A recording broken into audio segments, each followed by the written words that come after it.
समेषामत्र स्वागतमस्ति। अद्य वयं रुद्रविषयकाणां मन्त्राणाम् अध्ययनं करिष्यामः। वेदाः चत्वारः सन्ति इति भवन्तः सर्वे जानन्ति।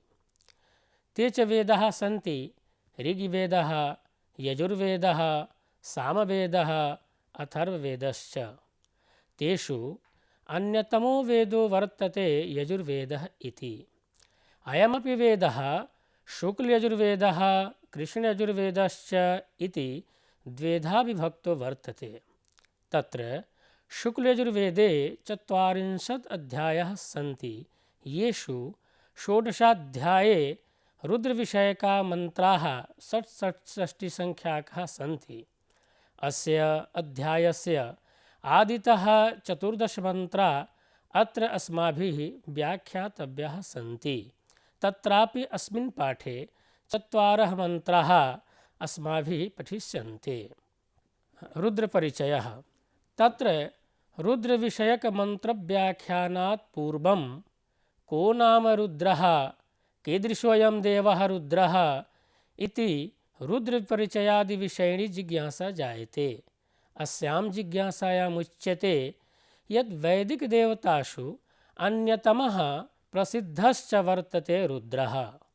तत्र रुद्रशब्दस्य कः अर्थः भवति इति जिज्ञासा मन्ये भवतां मनसि स्यात्। अतः अत्र श्रोतव्यं।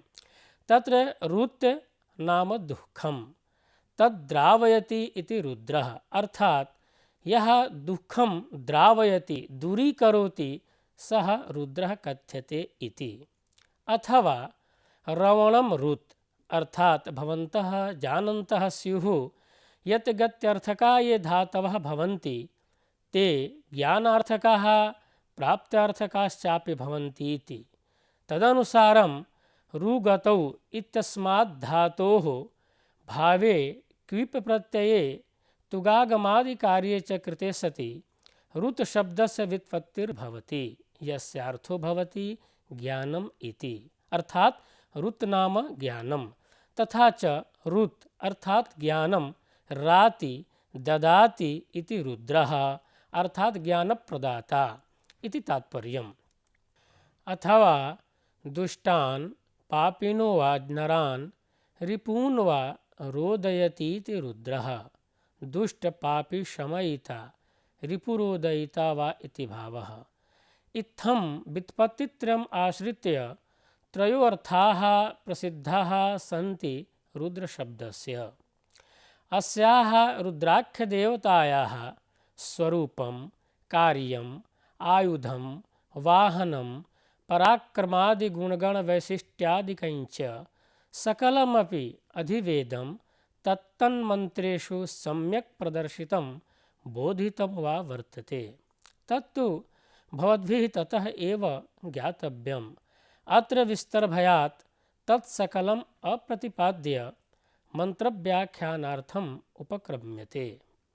अस्य अध्यायस्य प्रथमो मन्त्रो वर्तते नमस्ते रुद्रमन्यव उतोत इखवे नमः बाहुभ्यामुतते नमः। मन्त्रस्य व्याख्यानात् प्राक् तस्य परिचयः अस्माभिः ज्ञातव्यः। परिचयः। अस्य मन्त्रस्य परमेष्ठी देवप्रजापतयः ऋषयः सन्ति। गायत्री छन्दः वर्तते। एको रुद्रो देवता च वर्तते इति बोध्यम्। प्रसङ्गः। अस्मिन् मन्त्रे रुद्रस्य क्रोधाय, बाणाय, बाहुद्वयाय च नमस्कारः कृतो वर्तते। अन्वयं पश्यामः। रुद्र ते मन्यवे नमः, उत ते इषवे नमः, उत ते बाहुभ्यां नमः। अतः परम् अस्य मन्त्रस्य पदार्थं ज्ञास्यामः। मन्त्रार्थः भवति हे रुद्र, अर्थात् हे रुद्रनामक देव, ते अर्थात् तव, मन्यवे अर्थात् क्रोधाय, नमः नमस्कारोस्तु, उतो अर्थात् अपि च, ते तव, इषवे बाणाय, नमः अर्थात् नमस्कारोस्तु, उत अर्थात अपि च, ते अर्थात तव, बाहुभ्यां हस्ताभ्यां नमः अर्थात नमस्कारोस्तु। अस्य मंत्रस्य अयम् आशयः वर्तते यत् हे रुद्र, तव क्रोधाय नमः, तव बाणाय नमः, तव हस्ताभ्यां च नमः। ननु अत्र भवतां समेषां मनसि एष प्रश्नः स्यात् यत् अयि भोः, रुद्राय नमस्कारो न क्रियते, अपि तु रुद्रस्य क्रोधाय नमस्कारः क्रियते, बाणाय नमस्कारः क्रियते, हस्ताभ्यां नमस्कारः क्रियते, तस्य प्रयोजनं किं? तर्हि श्रोतव्यम्। अत्र नमस्कारनिवेदनस्य इदं तात्पर्यम् अस्ति यत् रुद्राख्यदेवस्य तव अयं क्रोधः शत्रुषु रिपुषु एव प्रसरतु, न तु अस्मासु। रुद्रस्य अयं बाणः रिपुषु प्रसरतु, तत्रैव निपततु, न तु अस्माकम् उपरि कदाचित्। एवमेव रुद्रस्य इमौ हस्तौ शत्रुषु एव निपततां, न तु अस्मासु कदाचित् इति। अतः परं द्वितीयो मन्त्रः वर्तते अस्य सूक्तस्य, या ते रुद्रशिवा तनूरघोरा पापकाशिनी तया नस्तन्वा शन्तमया गिरिशन्ताभिचाकशीः। अस्य मन्त्रस्य परिचयं प्राप्नुमः। अस्य मन्त्रस्य अनुष्टुप् छन्दः वर्तते। एकरुद्रो देवता, परमेष्ठी देवप्रजापतयश्च ऋषयः सन्ति इति ज्ञातव्यम्। प्रसङ्गः: रुद्रनामकोऽयं देवः स्वकीयेन कल्याणकारिणा सौम्यरूपेण सुखदायकेन पुण्यप्रकाशकेन वा देहेन अस्मान् सुखयितुं पश्यतु इति कामना प्रार्थना वा अस्मिन् मन्त्रे कृता वर्तते। अस्य मन्त्रस्य अन्वयं पश्यामः।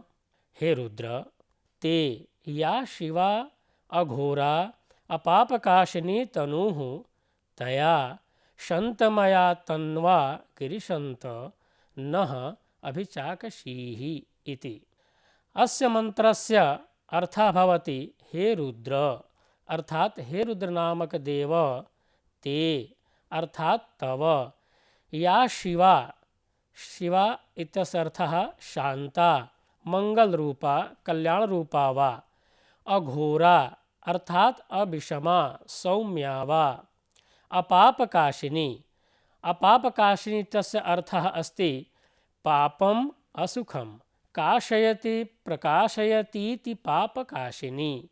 न पापकाशिनी अपापकाशिनी अर्थात् या तनुः पुण्यफलं सुखादिकमेव ददाति, न तु पापफलं दुःखादिकं, तादृशी या तनुः शरीरं तया शन्तमया अर्थात् सुखतमया अतिशयेन सुखकारिण्या आनन्ददायिन्या वा तन्वा शरीरेण हे गिरिशन्त अर्थात् हे भगवन् रुद्र, नः अर्थात् अस्मान् सुखयितुं सर्वदा सानन्दान् कर्तुं वा अभिचाकशीः अर्थात् अभिपश्य इति। अत्र मन्त्रे गिरिशन्त शब्दस्य प्रयोगः कृतो वर्तते। तत्र भवन्तः पूर्वम् इदं जानन्तु यत् गिरिशन्त शब्दस्य कः अर्थः अस्ति इति। तर्हि अत्रोच्यते व्युत्पत्तिवैविध्येन गिरिशन्त शब्दस्य अनेके अर्थाः प्रसिद्धाः सन्ति। तद्यथा गिरिः नाम पर्वतः, गिरौ अर्थात् कैलाश नामके पर्वते अवस्थितः सन् शम् अर्थात् सुखं तनोति विस्तारयति प्रददाति वा इति गिरिशन्तः। अथवा गीः नाम वाक् वाणी, तत्र गिरि वाची अवस्थितः सन् शं सुखादिकं तनोतीति गिरिशन्तः। अथवा गिरिशब्दस्य अर्थः मेघोऽपि वर्तते। तदनुसारं गिरौ अर्थात् मेघे अवस्थितः सन् पर्जन्यरूपेण वृष्टिरूपेण वा सुखं प्रजाकल्याणादिकं वा तनोतीति गिरिशन्तः। अथवा गिरौ पर्वते शेते इति गिरिशः। किंच अन्तः इति शब्दः प्रसिद्धः अस्ति, मन्ये भवन्तः अपि जानन्ति। लोके अन्तः इति शब्दस्य अर्थः समाप्तिः, अवसानं वा भवति, किन्तु अत्र अन्तशब्दस्य अर्थः सर्वज्ञः इति, व्यापकः इति वा। ननु कथम् अयम् अर्थः तर्हि दृश्यताम्। अम् एकः धातुः वर्तते गतौ शब्दे भजने च, तस्मात् अम् इति धातोः कर्तरि, बाहुल्यकात् कर्तरि अक्तप्रत्ययो बोध्यः। अर्थात अमति गच्छति जानात् इति अन्तः सर्वज्ञः, अर्थात सर्वं गच्छति सर्वं व्याप्नोति इति अन्तः। एवं रीत्या अन्तशब्दस्य अर्थः सर्वज्ञः व्यापको वा भवति। तथा च गिरिशशब्दस्य अन्तशब्देन कर्मधारय समासो बोध्यः। गिरिशश्चासौ अन्तश्च गिरिशन्तः इति। ननु भवतां मनसि अयं प्रश्नः स्यात् यत् अयि भोः, गिरिश अन्त इत्यत्र सन्धौ कृते सति गिरिशान्तः इति रूपं स्यात्, गिरिशन्तः इति रूपं कथं भवति? तर्हि अत्र उच्यते यत् एकं वार्तिकम् अस्ति व्याकरणे, शकन्ध्वादिषु पररूपं वाच्यम् इति। तत्र शकन्ध्वादि यः गणः वर्तते स आकृतिः गणः वर्तते। अतः तत्रैव अन्तशब्दस्य पाठं स्वीकृत्य तेन वार्तिकेन पररूपं कृत्वा गिरिशन्तशब्दस्य साधुत्वं जायते इत्यर्थो बुद्ध्यः। अतः गिरिशन्तशब्दस्य अर्थः गिरौ शयानः सन् सर्वज्ञः इति। इत्थं चत्वारः अर्थाः गिरिशन्तशब्दस्य प्रसिद्धाः सन्ति। अस्य द्वितीयमन्त्रस्य अयं भावः वर्तते यत् हे रिपुदलरोदयितः, हे पापविनाशक रुद्र, हे पर्वते वाण्यां मेघे वा अवस्थितः सन् प्रजासुखविस्तारक सर्वज्ञ गिरिशन्त, तव कल्याणकारिणी सौम्या अत्यन्तं सुखदायिनी या तनुः वर्तते, तया तन्वा अस्मान् सुखीकर्तुं त्वम् अभितः पश्य इति। तृतीयो मन्त्रः भवति अस्य सूक्तस्य, यामिषुं गिरिशन्तहस्ते बिभर्षस्तवे शिवां गिरित्रतां कुरु माहि गुंसीः पुरुषं जगत् इति। अस्य मन्त्रस्य परिचयं प्राप्नुमः। अस्य मन्त्रस्य अनुष्टुप् छन्दः एको रुद्रो देवता परमेष्ठिप् देव प्रजापतयः ऋषयश्च सन्ति। प्रसङ्गः, शत्रून् शमयितुं यं बाणं हे भगवन् हस्ते धृतवान् असि, तं बाणम् अस्माकं कृते कल्याणयुक्तं कुरु। अस्मदादेः पुरुषस्य जगतो वा हिंसां न कुरु इति प्रार्थना अस्मिन् मन्त्रे कृता वर्तते। अस्य मन्त्रस्य अन्वयं पश्यामः। हे गिरिशन्त, अस्तवे याम् इषुं हस्ते बिभर्षि गिरित्र तां शिवां कुरु पुरुषं जगत् मा हिंसीः इति। अस्य मन्त्रस्य पदार्थानुगुणम् अर्थं पश्यामः।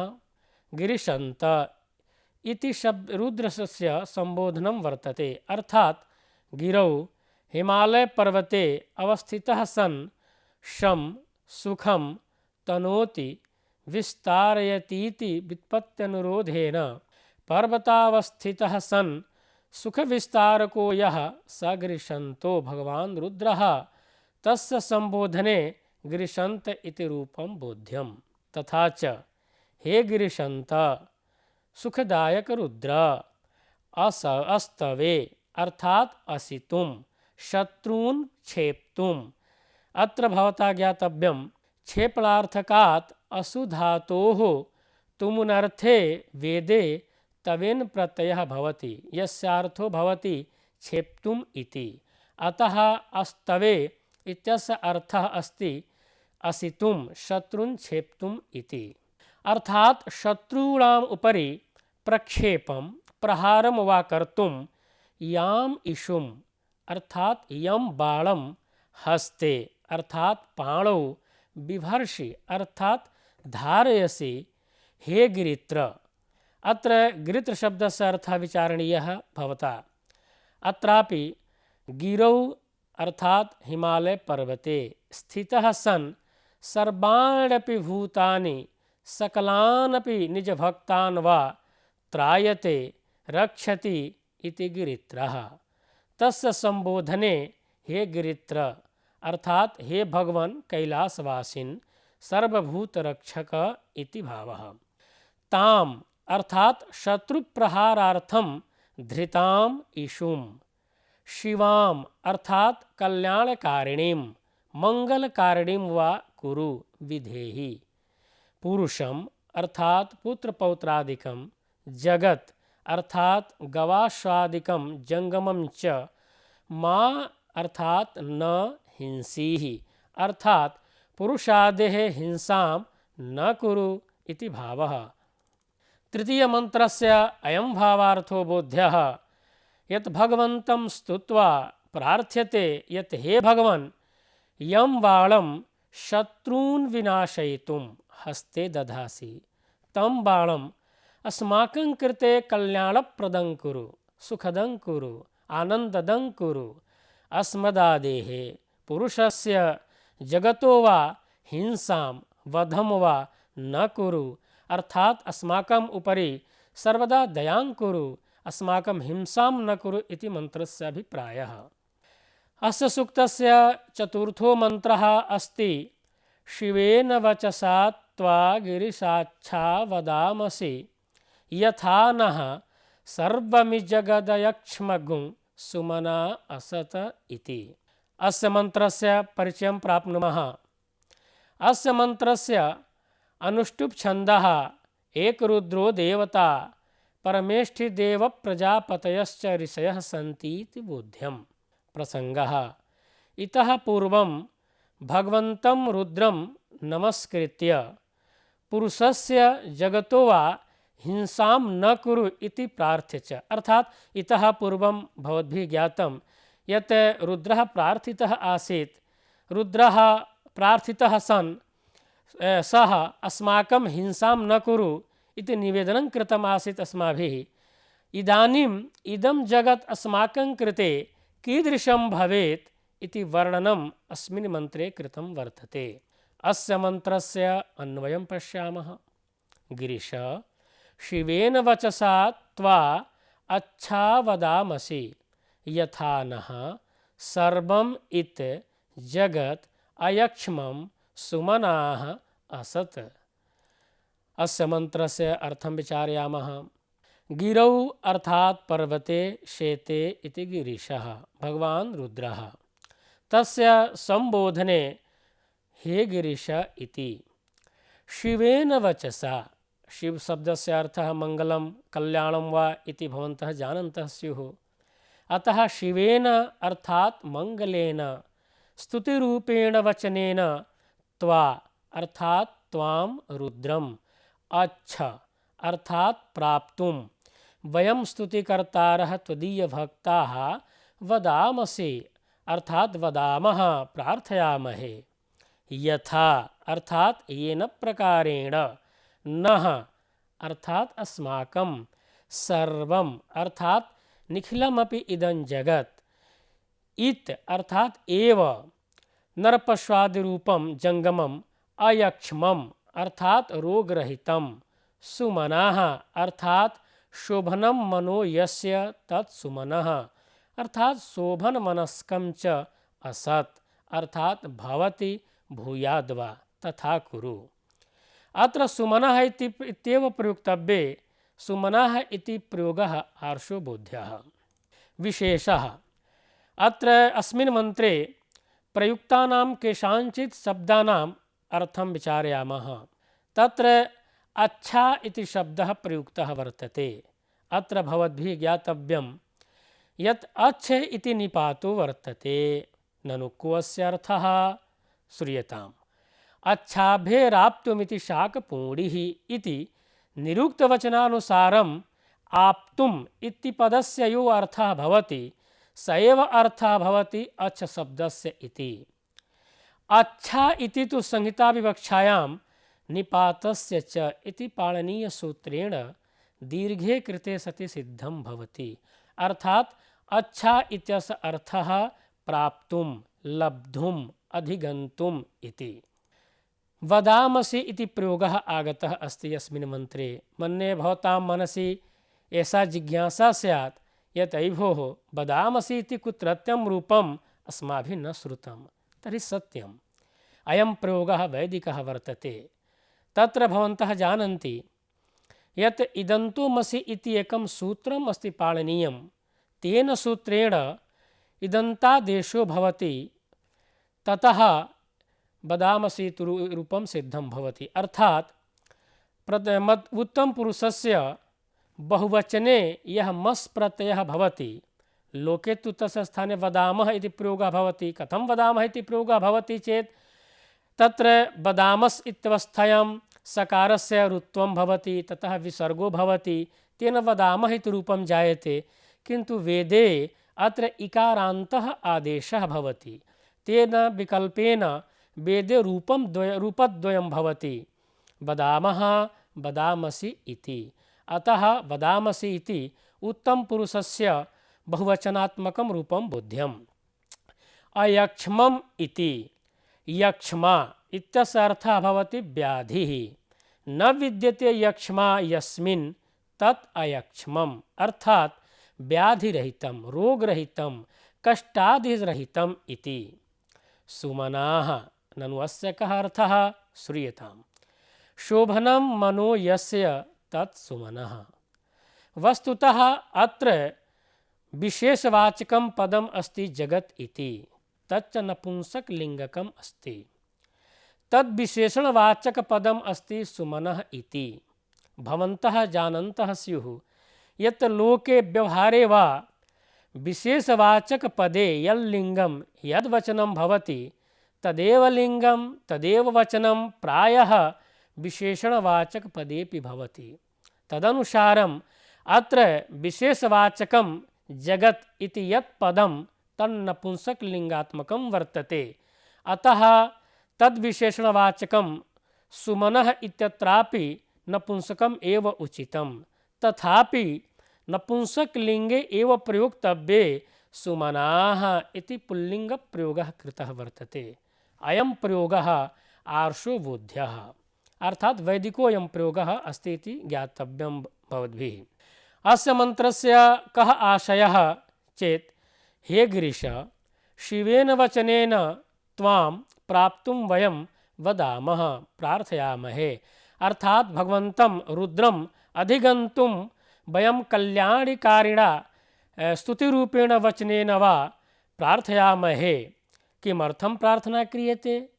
तर्हि उच्यते अस्माकं सकलमपि इदं जगत् व्याधिरहितम्, अर्थात् रोग कष्ट पीडादि शून्यं, शोभनमनस्कम्, अर्थात् साधुमनस्कं, शिवसङ्कल्पात्मकं वा यथा स्यात् तथा त्वं कुरु। अर्थात् अस्मिन् जगति क्वापि कश्चनापि रोगो न जायेत, व्याधिर्न भवेत्, सर्वेषां मनांसि सुमनांसि भवेयुः इति प्रार्थना अस्मिन् मन्त्रे कृता वर्तते।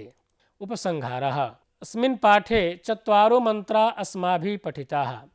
तत्र प्रथमे मन्त्रे रुद्रस्य क्रोधाय, बाणाय, हस्तद्वयाय च नमस्कारः कृतो वर्तते। द्वितीयमन्त्रे निजया अघोरया सुखकल्याणकारिण्या तन्वा रुद्रः अस्मान् पश्यतु इति कामना कृता वर्तते। तृतीयमन्त्रे रुद्रः स्वबाणम् अस्माकं कृते कल्याणयुक्तं करोतु इति कामना कृता वर्तते। तुरीयमन्त्रे अर्थात् चतुर्थमन्त्रे सम्पूर्णमपि जगत् व्याधिरहितं शोभनमनस्कं च भवतु इति कामना कृता वर्तते। तावत् अस्य पाठस्य अत्रैव विरामः।